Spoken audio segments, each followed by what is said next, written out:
showing you how to make the intro and the background that you see before you, using Maxon Cinema 4D.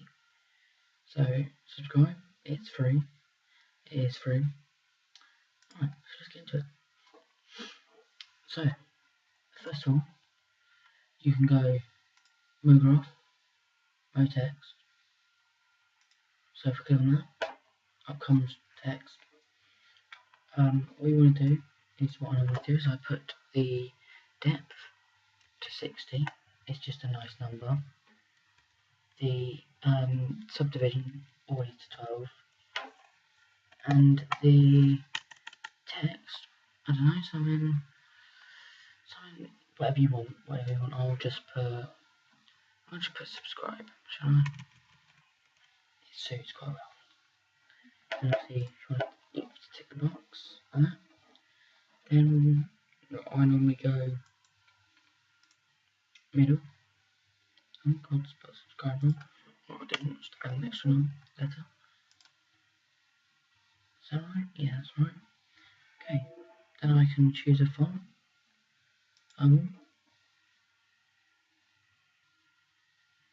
Just loading.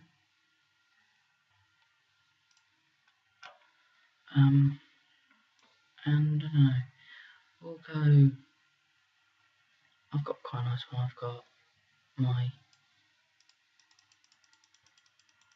where is it? Transformers one. Oh God, gone past it. Transformers, it's quite a nice colour.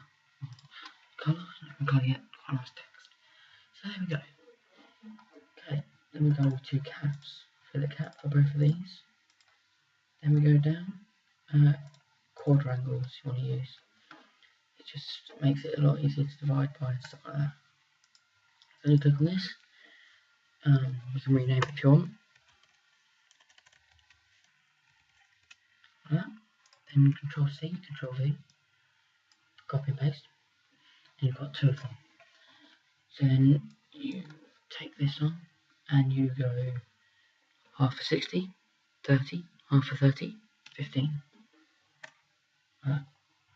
So it's already quarters. You go back up to this one because you copy and paste it, so it's exactly the same. You then go to caps, you click constrain, tightens it together. Then you can zoom in if you want. Zoom in, drag it to the middle roughly. I like to be quite precise. So yeah, it's pretty central. Just a little bit, there we go, like that. And yeah, as you can see, you've already got the lookings of quite a nice little bold letter thing, whatever you want to call it. So then I just kind of grab Control, click, grab both of them, move them up a bit, click off. There you go. We'll just quickly render that. Won't take too long. There we go. Subscribe. It's quite nice. So now we want to add a plane. So go down, click on plane. I don't really mind. Oh, maybe a bit more.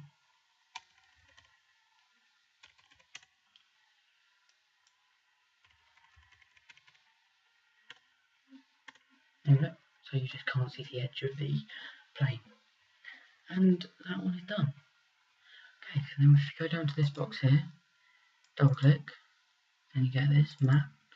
Click on that, and up should come this. Click on colour, up here. I'll go for a nice light blue, shall we? Okay, then that's that. Click reflection, I like that. We'll say 40 the reflection, shall we? Yep, that's good.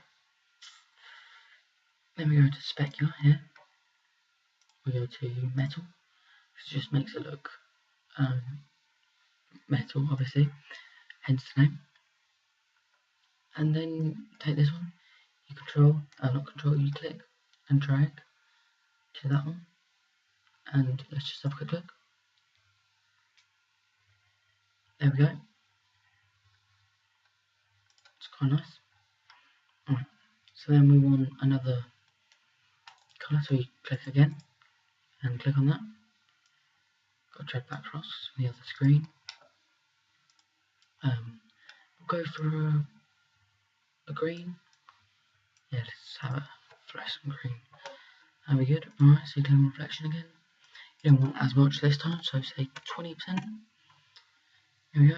Then we go down to specular, metal, then glow. This is the important part. You don't want too much inner glow because you want the outer glow, so you get the bits around here. So we go say 50%, like that. Then we will go 120%. See how that looks? I know it doesn't look like much there, but it will. Trust me, we'll get in there. Let me drag onto the sub one. Let's have a look at that, shall we?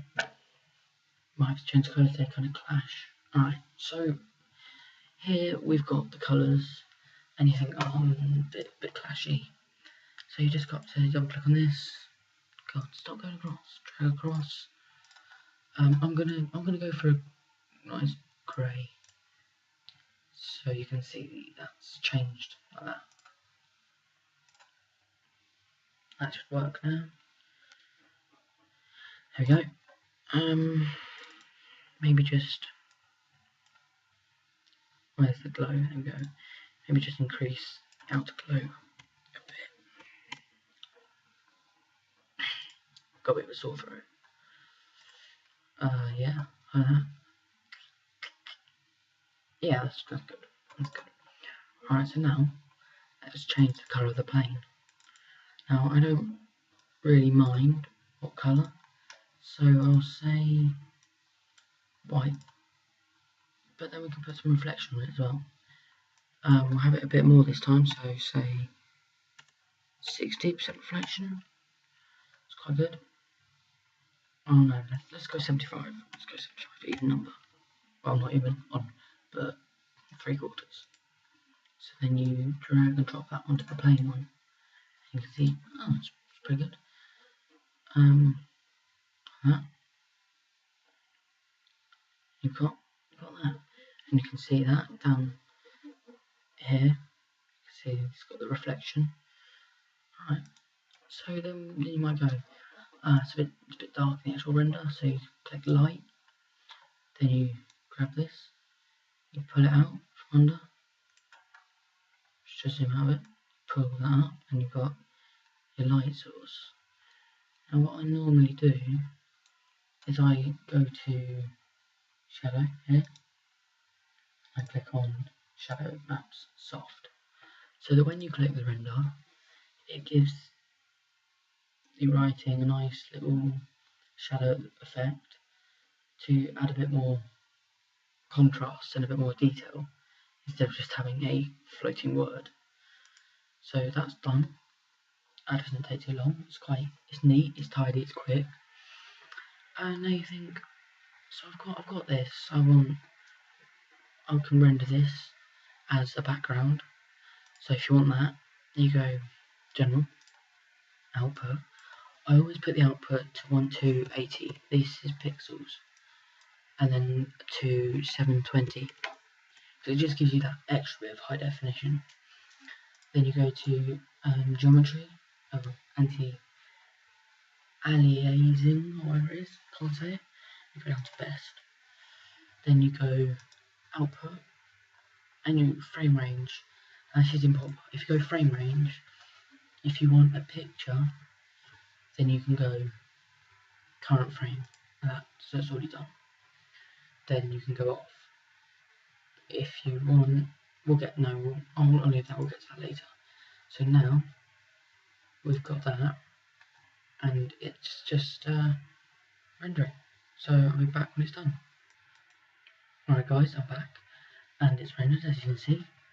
We've got the full one here, final finished product, well, final picture if you want. So you can then go up to File, Save As, and save it where you want, or you can get rid of that and we'll continue. So if you want, say, an intro, you just, alright, now, first of all, we have to go click and drag on this box, click camera, and it brings up this bit. Now see, because we did the output width and height earlier, it's already this bit here. So then you just need to go cameras, scene cameras, camera, cameras, scene camera, camera. Alright. So now I'll input another frame range. So we'll go 200 frames. Just make it even. Stretch that out so you've got the whole frame range there. Then you choose your starting point. So we'll start in the scene. So we'll go through it. So we start here. Right? You click this key button down here that locks the frame. So that's the position where you record. So you click that one. That's the start. Then every 30 frames is 1 second. So you can have 1 second to zoom out. I normally do 1.5 seconds to zoom out, because then I can get to here. Then I lock that. Then I can either drag it to 60, or I can make another 1.5 seconds to get to this point here. So we're then gonna go up to here, gonna move it, like that, and we're gonna go like that. Then you lock the frame, you drag it across, we'll go a second, and a second will take us to here. Lock the frame, and then we go to another second, so 150. As you know, yes, we'll go to 150, and then we can go zoom out. What I normally do is I normally drag it down here, and I drag it here, and I have it like that, and it locks there, and we lock that there. Now if you've got that, you don't need necessarily 200 frames, you can maybe just do 160 frames, and it's done, like that. So let's look at the final, for the unrendered version. So it won't be completely smooth, transitions. So we can see that the camera is taking us round like that. It's taking us across, and it's taking us down, and then it stops there. So that's quite a nice little intro. That's a quick, simple one if you just want to put your name and that. So it depends on what computer you have, but if I was to render this, I don't know, it would take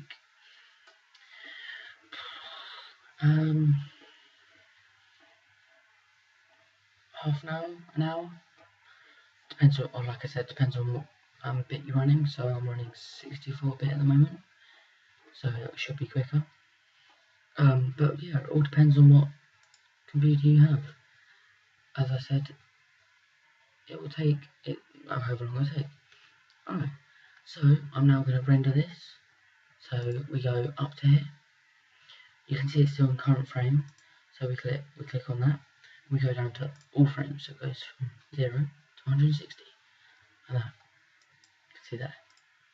So basically, now that's all you need to do, apart from your save where you're going to save it.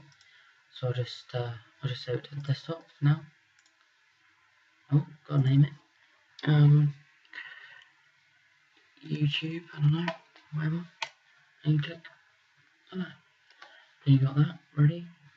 And you want to go, instead of that, you want to click on this format here. Go down to AVI Movie.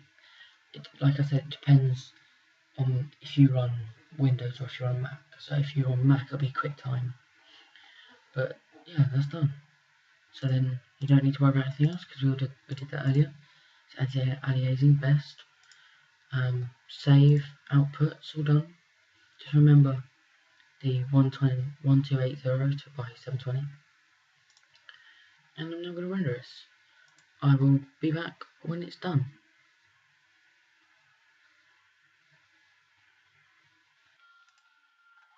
Alright guys, so I'm back, and as you can see, we've got the finished product here. So yeah, let's give it a whirl, shall we? Come on, play for me.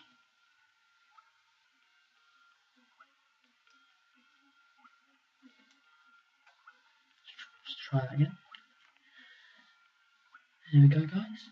So I think I'm going to start to wrap this up. As you can see here, got the final product. Like I said, it's quick, it's easy, and you get great results, as you can see here, like the colours and the images. So, alright, well, this has been AzureSW. Hope you've liked this video. If you have, give it a like, hit the sub button, leave a comment if you want.